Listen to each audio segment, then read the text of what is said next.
We are from BIT3C Night Group 3. I will introduce our project and thesis, which is the integrated solar base generator vending machine portable charging station.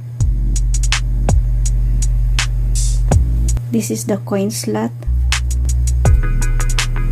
This is our Arduino Uno, and this is the solar,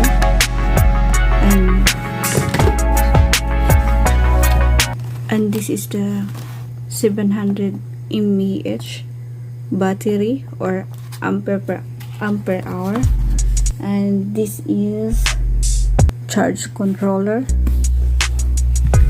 I have mobile phone and the cord, and here's the code. In my code here is long interval equals 1,000, because if maghuli ko og 1 peso coin, it is equivalent to 1 minute. If mo insert ko og 1 peso coin here, automatic siya nga mag-count og 1 minute.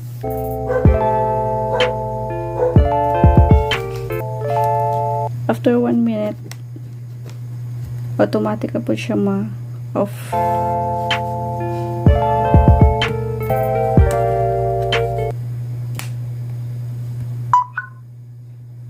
Okay, nag-charge na siya.